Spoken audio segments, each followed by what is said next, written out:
देखिए, ये लोग पिछले कुछ समय से धरना दे रहे हैं और मैं 2 बार पहले भी इनके बीच में आ चुका हूँ, डीएसपी साहब भी, और हमने इनसे पहले भी बातचीत की है। पहले भी हमारी सारी बातचीत सकारात्मक रही है। इनकी कुछ 10 के करीब मांगे हैं और कुछ वर्क से रिलेटेड हैं, कुछ आईटीआई में एडमिशन्स की बात है, कुछ स्किल अपग्रेडेशन की बात है, कुछ लोकल लोगों को एम्प्लॉयमेंट देने की बात है।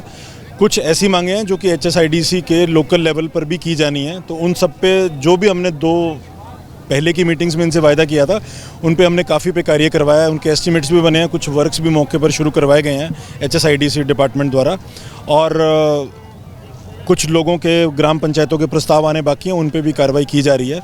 और रही इनकी कुछ मुख्य मांगों की बात, वो भी हमने पहले भी सरकार से अनुरोध किया था। डीसी साहब ने बड़ा सकारात्मक दृष्टि से इनका केस रिकमेंड भी किया ऊपर, और डीओ लेटर भी लिखा सरकार को। और इन्होंने समय की मांग की थी हमसे कि भाई समय दिलाया जाए, तो हमने मंत्री महोदय से भी बात की थी और डीसी साहब ने वहाँ भी समय दिलवाया था।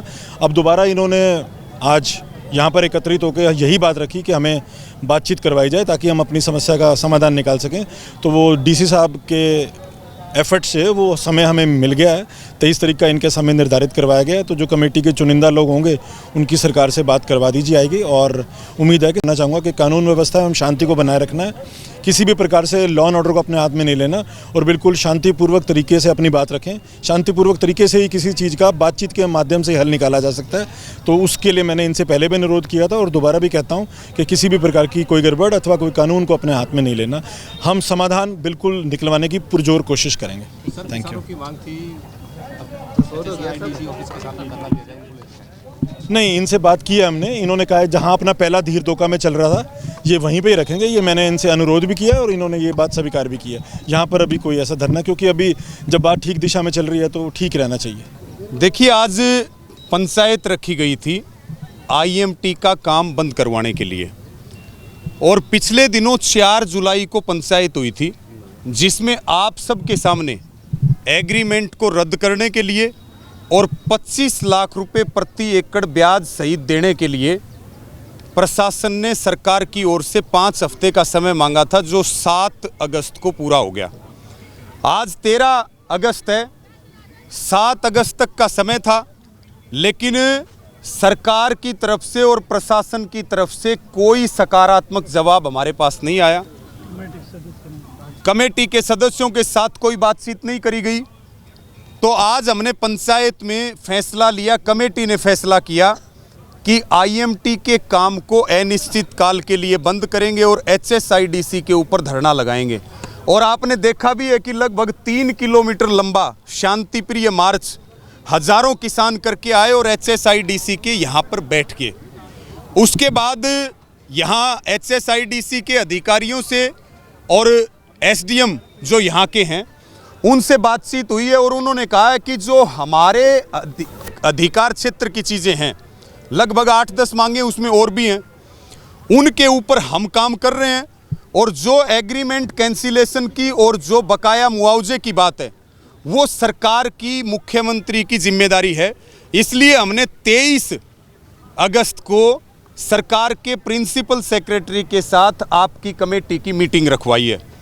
और हम ये बात पहले दिन से कह रहे थे कि आप माध्यम बनिए और सरकार से वार्ता करवाइए। ये चीज़ सरकार के लेवल की है, लेकिन ये इसको लापरवाही कहिए, इसको ढिलाई कहिए कि 29 फरवरी से ये धरना चल रहा है। 5 महापंचायतें हो चुकी हैं। 24 जुलाई को विशाल ट्रैक्टर मार्च भी हुआ, लेकिन उसके बाद भी सरकार और प्रशासन कुंभकर्णी नींद में सोया हुआ है। हमें पूरा भरोसा है कि 23 अगस्त को जो मीटिंग होगी उसमें सकारात्मक परिणाम निकलेंगे। धरना हमारा लगातार जारी रहेगा धीर धोखा में, और हम एक कदम इसलिए पीछे हटे हैं कि मीटिंग की बात आई है।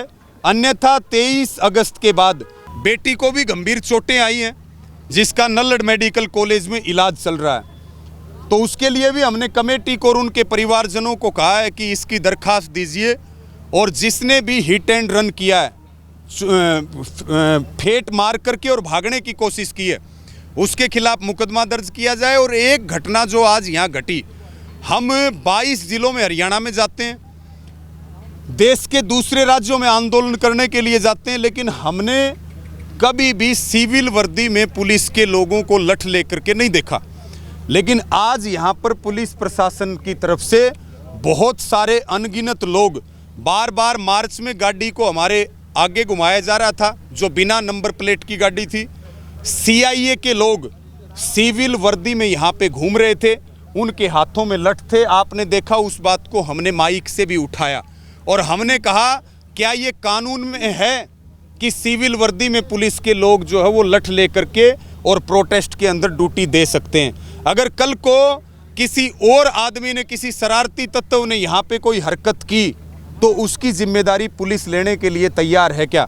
उस पे भी प्रशासन ने स्पष्ट किया कि ये बात कानून के खिलाफ है, इस बात को हम मानते हैं और इनको, सिविल वर्दी वालों को हमने हटाया है और आगे से इनको नहीं लगाएंगे। इस बात के ऊपर भी यहाँ के जो पुलिस अधीक्षक हैं, जो सुप्रिटेंडेंट ऑफ पुलिस हैं, वो इस बात को गंभीरता से लें कि इस तरह से हजारों लोगों के बीच में, जो एक संवेदनशील क्षेत्र है, जो पीछे दंगों से गुजरा है, वहाँ पर आप लोगों को भड़काने के लिए अगर इस तरह की हरकत करोगे तो निश्चित तौर पर आपके ऊपर, प्रशासन के ऊपर और सरकार के ऊपर गंभीर सवाल खड़े होंगे।